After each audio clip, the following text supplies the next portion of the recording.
Oke, kalau nggak ada, kita lanjut ke modul MRP.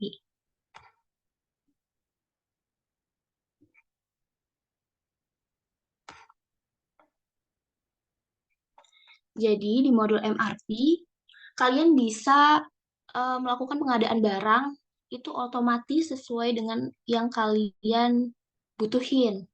Misalnya gini ya, pertama kita bisa klik set safety stock. Terus misalnya kita set apple juice itu safety stocknya 20.000.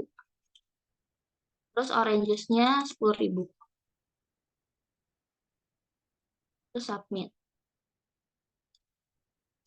Nah, ketika kita sudah nge-set safety stock ini, nanti modul MRP ketika kita run itu akan membeli atau memproduksi secara otomatis sejumlah barang yang udah kita tentuin kayak di sini.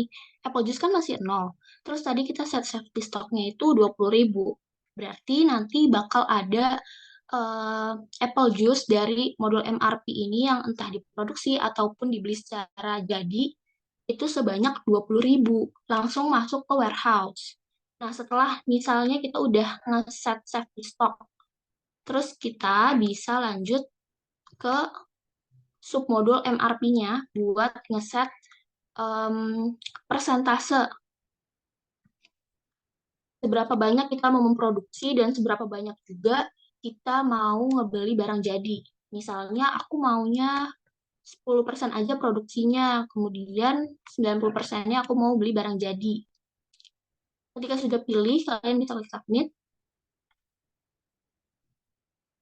Terus kalian juga bisa set vendor. Kalian mau beli barang jadi dan barang mentahnya itu dari mana? Misalnya aku pilih yang vendor satu untuk barang jadi. Kemudian aku pilih vendor 2 untuk barang mentah. Kemudian submit. Buat tentuin vendor mana yang dipilih juga kalian bisa cek aja harganya misalnya dari warehouse, terus kalian ke procurement.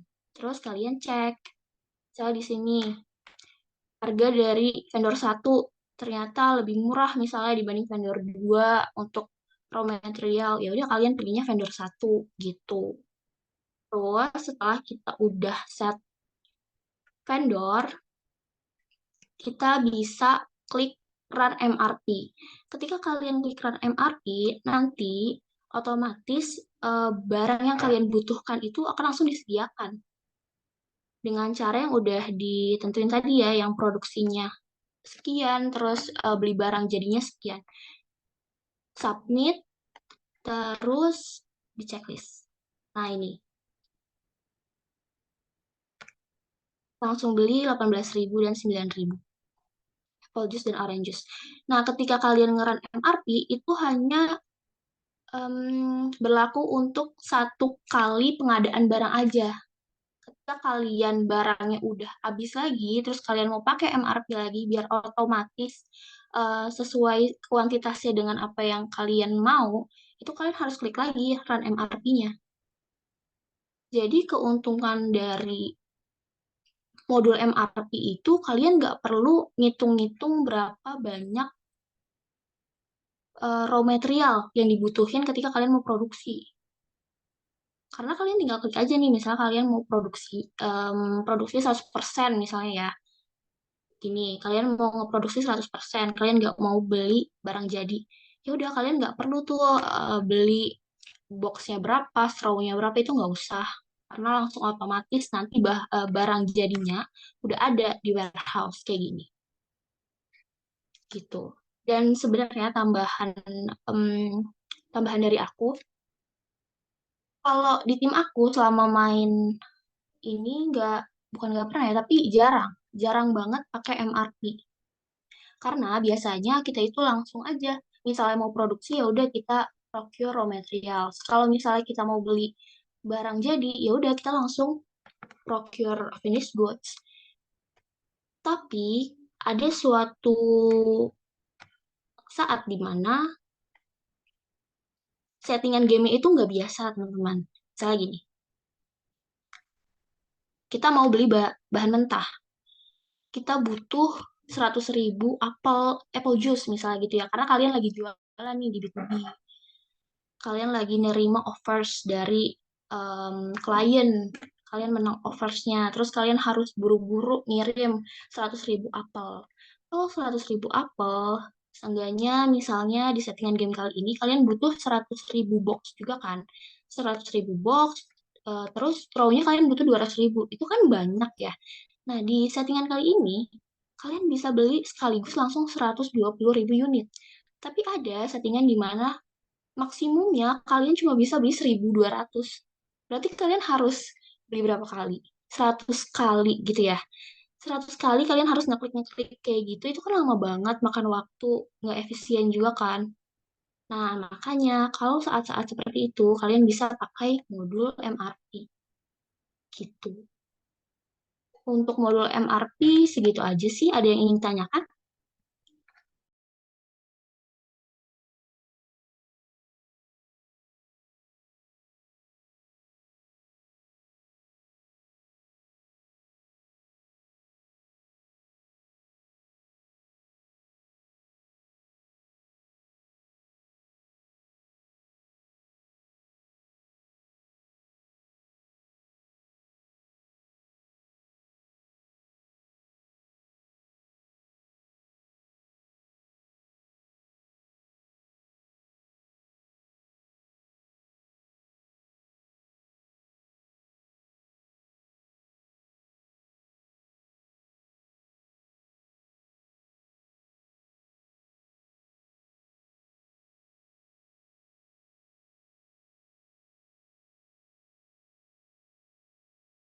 Kan nama gue Mustafa, gue dari divisi training Moonstone.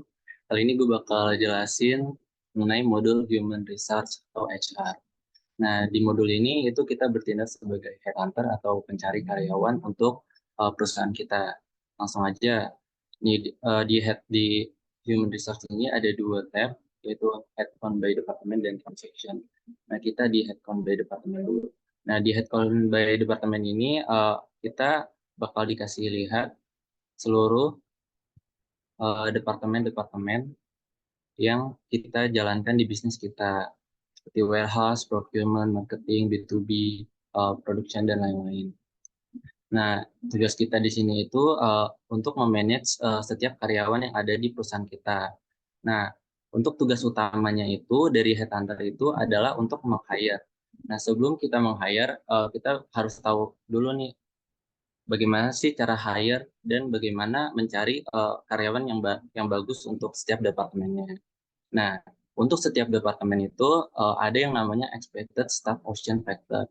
Nah, untuk ocean-nya itu ada openness, conscientiousness, extroversion, dan agreeableness, dan neuroticism. Nah, untuk openness itu sikap uh, menilai seberapa terbuka seorang terhadap ide baru, pengalaman baru, dan nilai-nilai baru. Selanjutnya ada kesadaran. Nah, ini menilai seberapa teliti dan bertanggung jawabnya karyawan tersebut. Nah, ada extroversion atau extrovert, ini menilai seberapa ramah dan mudah bergaulnya dan suka bersosialisasi karyawan tersebut.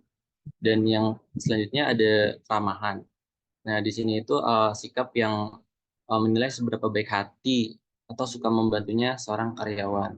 Dan yang terakhir ada sikap negatif dan yang harus dihindari ketika kita ingin meng-hire suatu karyawan.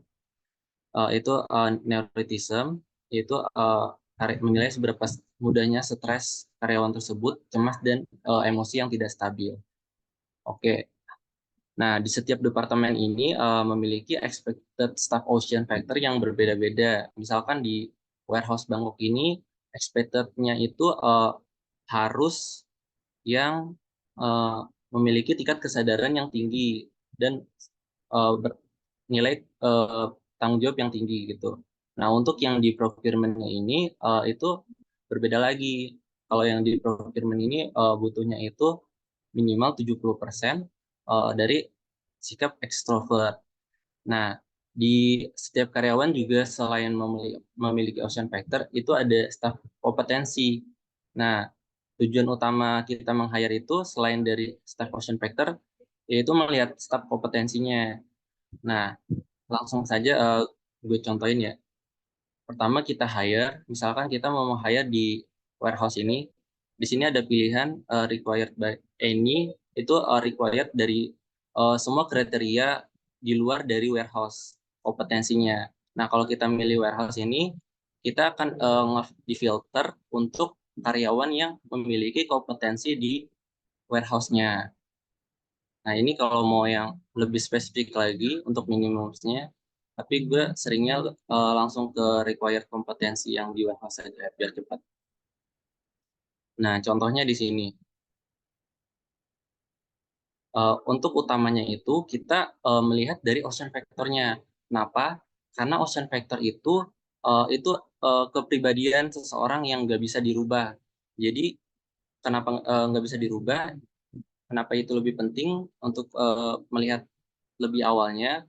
Karena untuk kompetensi itu masih bisa kita tingkatkan. Misalkan si Hidayat ini. Nah, di Hidayat ini memiliki kompetensi retail dan warehouse. Nah, di warehouse ini kan masih 32%, sedangkan kalau yang defaultnya ini 100% agar lebih optimal dan efisien dalam kerjanya gitu. Nah, kalau misalkan kita hire nih, contoh, ini di bawahnya ini ada history, dia pernah join di tim C, available dalam 3 hari. Jadi kita kalau misalkan nge-hire Hidayat ini, itu akan masuk dalam 3 hari. Cari yang lebih cepat aja. Wally, langsung dulu aja deh. Selain ini di hire kita nggak harus satu-satu ya, bisa langsung beberapa orang. Nah itu di setiap departemen itu ada yang namanya maksimum staff atau standar staffnya. Itu misal biasanya itu setiap departemen itu ada 4 staff. Nah ini karena manual, jadi masih pada kurang ini staffnya. Ini kan seharusnya empat, empat dan yang lain-lain. Kita tunggu dulu.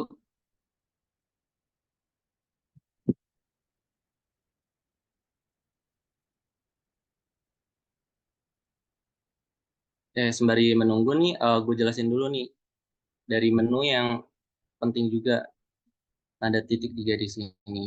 Yaitu ada staff training, staff counseling, staff transfer, dan staff dismiss. Nah, untuk staff training, itu nah ini kan karyawannya udah masuk nih. Kita contohin, ini karena udah 100, kita nggak usah training, karena akan buang-buang duit. Kita cari yang kompetensinya kurang. Nah, staff training ini berguna jika kompetensi dari yang karyawan kita hire itu kurang kompetensinya, misalkan masih 30% atau 20%. Nah, itu kita bisa training. Nanti kita klik training, staff itu akan mentraining. Nah, ini Pauli di training. Nah, itu kompetensinya itu akan meningkat menjadi 100% setelah kita training. Nah, selanjutnya itu ada staff counseling. Nah, biasanya itu di SR ini tantangannya itu melihat karyawan-karyawan itu yang sering bermasalah.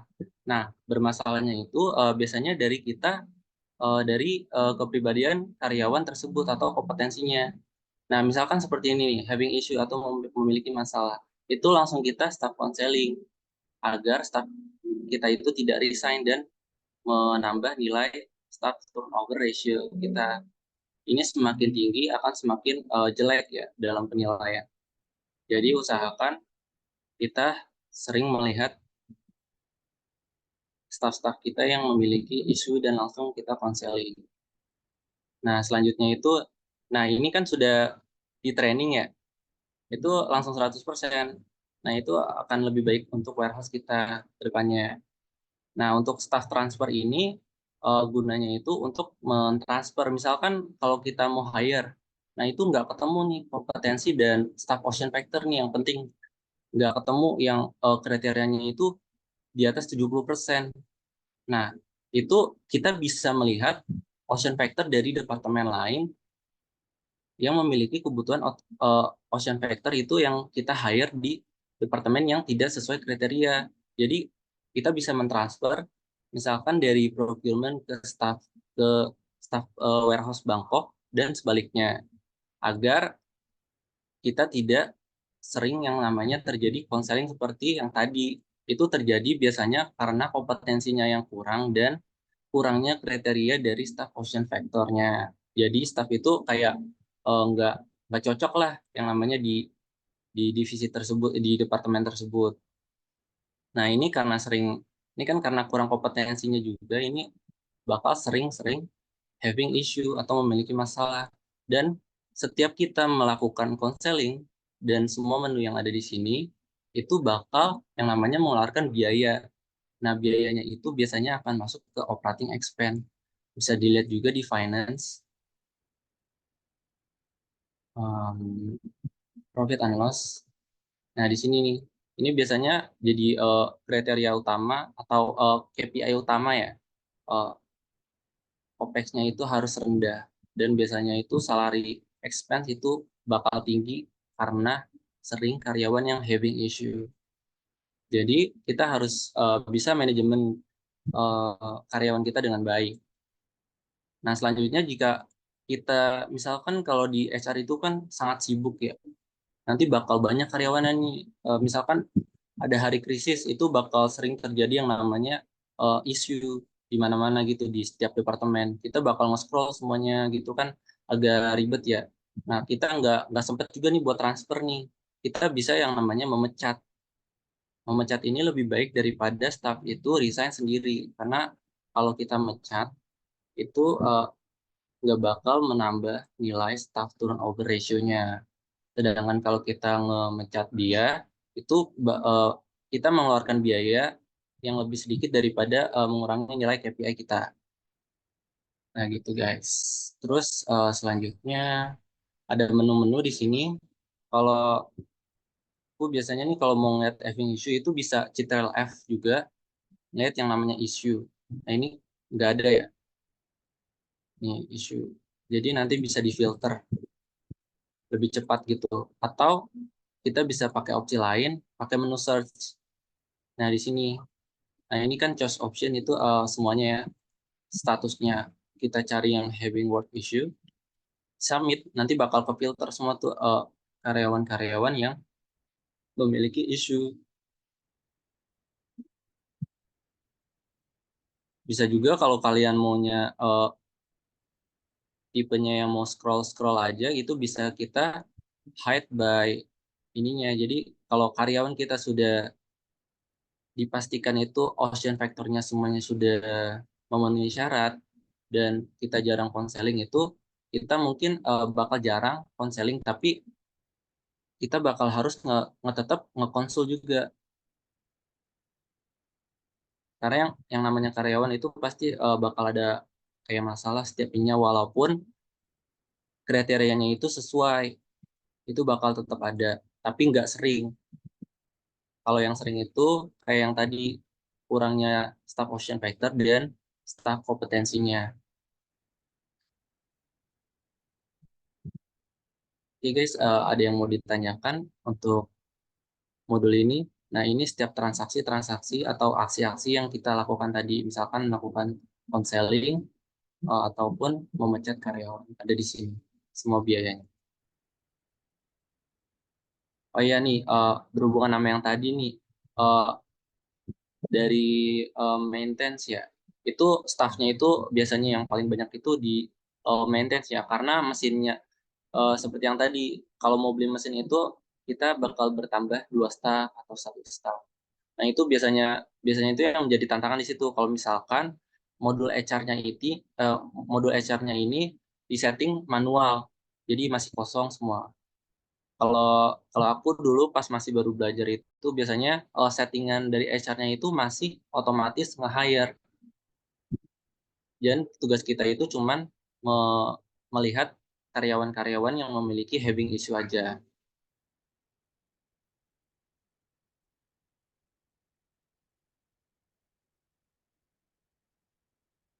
Di sini juga ada job history-nya, memiliki having issue atau enggak. Ini bisa kita hide juga jika mengganggu ketika nge-scroll. Ada yang mau ditanyakan di modul HR ini, guys? Ya, kalau misalkan mau yang staffnya penuh ini akan bakal nominalnya 100 ya. Kalau masih 75 ini berarti staff-staffnya masih kurang. Jadi usahakan di modul HR ini jangan ada sampai karyawan kita yang resign atau keluar. Nah, ini kalau misalkan kita diamkan selama 2 hari atau 1 hari mungkin bakal langsung resign dan akan warna merah.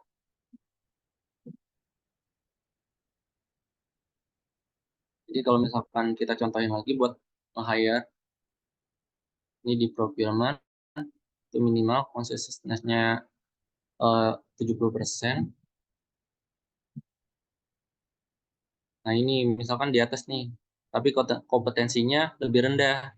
Nah, ini bisa kita ambil karena ini bakal sering jarang having issue. Sedangkan untuk kompetensi itu masih bisa kita training, bisa kita latih agar bisa jalan di departemen itu dengan baik. Lakukan ya.